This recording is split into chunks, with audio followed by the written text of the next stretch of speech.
Jusqu'à 9h, Good Morning Business.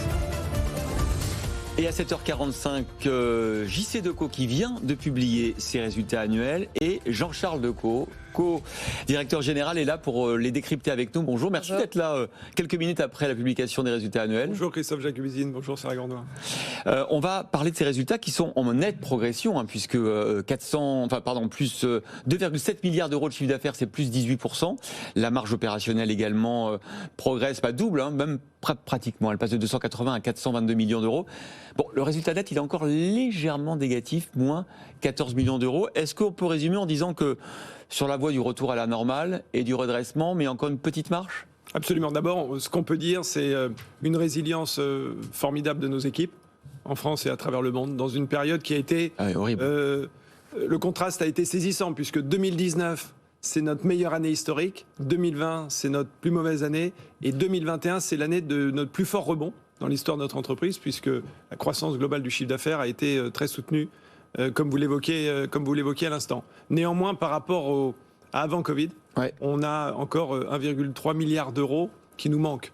Donc on voit bien la capacité d'adaptation au chiffre d'affaires. Vous étiez à 4 milliards avant. 4 milliards. Ouais. Donc on voit bien la problématique qui a été causée par le Covid et la formidable capacité de notre entreprise, de ses collaborateurs, de ses équipes, finalement de s'adapter.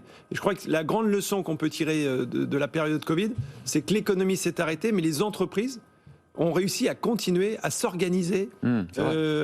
Et ça a été, je pense, un moment extrêmement fort dans notre histoire et dans l'histoire de notre entreprise. Bon, ce rattrapage est porté évidemment par les formats numériques. Est-ce que vous allez continuer, bien sûr, sur ce secteur-là ? Bien sûr, il y a 3 axes fondamentaux dans notre stratégie. Le premier axe, très important, vous l'avez dit, c'est la transformation numérique, qui a eu un taux de croissance de presque 35%.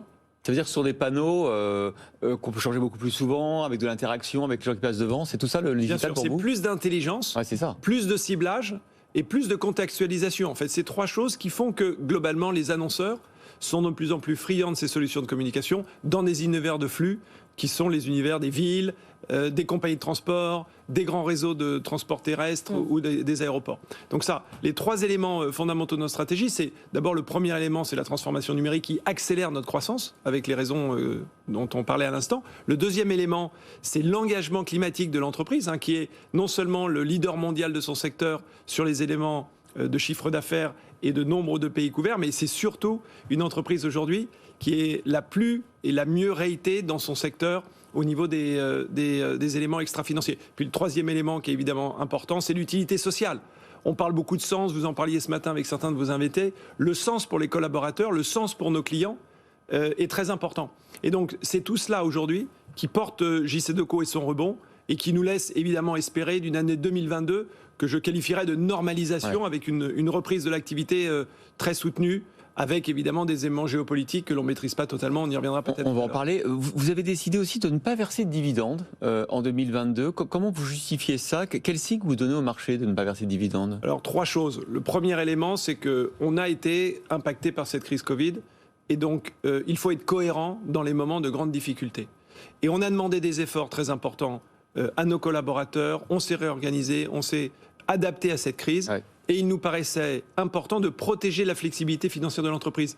JC Decaux a toujours été une entreprise qui, pour garder évidemment sa souveraineté et pouvoir mener ses choix stratégiques, a parfois eu besoin de couper malheureusement son dividende. Ça a été le cas en 2009 pendant la grande crise financière, ça a été le cas donc en 2020 et en 2021 pendant la crise sanitaire Covid qui a été sans précédent. Et donc nous assumons ce choix. C'est un choix en responsabilité et en cohérence, ce qui ne veut pas dire bien évidemment qu'on ne reprendra pas le dividende de l'entreprise, mais la priorité était à la solidité financière, à la flexibilité financière de l'entreprise, ce qui va nous permettre de continuer de saisir des opportunités, comme nous l'avons fait d'ailleurs pendant la crise Covid, où nous avons fait 2 acquisitions, une en France et une en Chine. Juste une demi-question sur l'Ukraine. J'ai vu que c'était 0,1% de votre chiffre d'affaires avec une joint venture Big Board. J'imagine que vous avez fait le nécessaire. Sur la Russie, vous êtes exposé ou pas ? Pas d'exposition sur la Russie. Nous sommes sortis de Russie en 2020. D'accord.